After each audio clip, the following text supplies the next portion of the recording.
Sampurasun.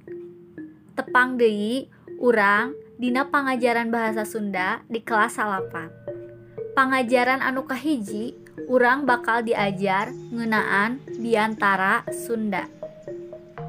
Kira-kira naon anu disebut biantara teh?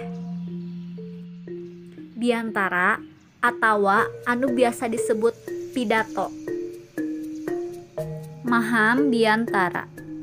Biantara atawa pidato teh nyarita di hareupeun balarea dina raraga nepikeun informasi atawa hal anu kaitung penting sangkan dipika nyaho ku batur. Salajengna aya orator. Nyaeta jalma anu ahli biantara disebutna orator. Contona Insinyur Soekarno jeung Otto Iskandar-Dinata kaasup orator nu kakoncara. Dina biantara aya 3 bagean struktur naskah nu penting ngawengku. Kahiji, bubuka. Dimimitian ku salam bubuka. Lamun perlu dina bubuka oge dibejakeun jejer atawa tema nu rek ditepikeun dina biantara. Kadua, eusi. Ngeunaan maksud atawa informasi anu rek ditepikeun.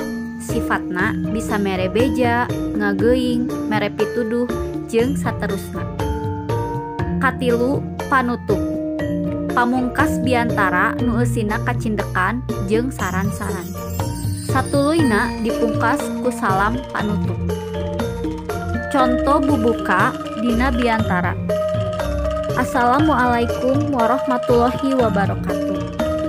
Sampurasun. Langkung ti payun, mangga urang sami-sami muji syukur kanu Maha Agung, Allah Subhanahu wa Ta'ala. Sholawat miwah salam mugi langgeng ngocor ka Kanjeng Nabi Muhammad sallallahu alaihi wasallam. Mugi wae urang kabagian leleberanana. Conto panutup. Sakitu anu dipika hatur, boh bilih langkung sahur, bahe carek bobosa panon carang sapakan. Hapunten anu dikasuhun. Wassalamualaikum warahmatullahi wabarakatuh. Aya sawatara hal anu kudu diperhatikeun upama urang bade biantara. Di antarana bae anu kahiji nu hal kudu diperhatikeun nyaeta sora.